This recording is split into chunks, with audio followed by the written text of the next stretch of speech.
Təbiətin gözəlliyi və zənginliyi insanın yaşayış tərzini müəyyən edən amillərdəndir. İnsanlar təbiətə qayğının dərinliyini son vaxtlar daha yaxşı dərk etməyə başlayıblar. Nə qədər ki, nəfəs aldığımız hava təmiz idi, onun qorunması barədə o qədər də düşünmürdük. Atmosferdə zərərli qazların miqdarının artması ilə biz təmiz havanın qədrini bilməyə başladıq.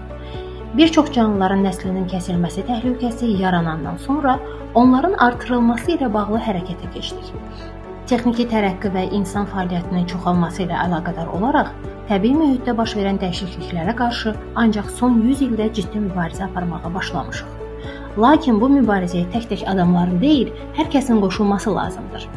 Təbiətin mühafizəsi dedikdə bəzən vəhşi heyvanları, qoruqları, xüsusi mühafizə olunan əraziləri nəzərdə tuturuq. Əslində hər kəs təbiəti qorumaq dedikdə bitki və heyvanlar ilə yanaşı, təbiət məfhumuna daxil olan hər bir komponenti, relyefi, çayları, gölləri və dənizləri, torpaq örtüyünü və bütövlükdə ekosistemi mühafizə etməyə borcludur.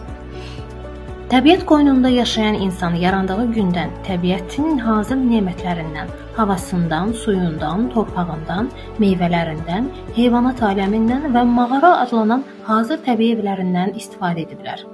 İnsanlar son 3 milyon il ərzində yer kürəsinin isti iqlim qurşağından mülayim qurşağa, mülayim qurşaqdan soyuq qurşağa doğru miqrasiya etməyə başlayıblar.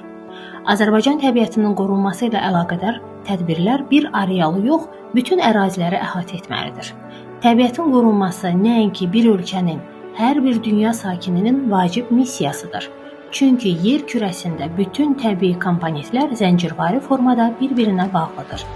Təbiətimizin bizə bəxş etdiyi hər nə varsa, həm də gələcək nəsillərə ötürülməli olduğumuz əmanətdir.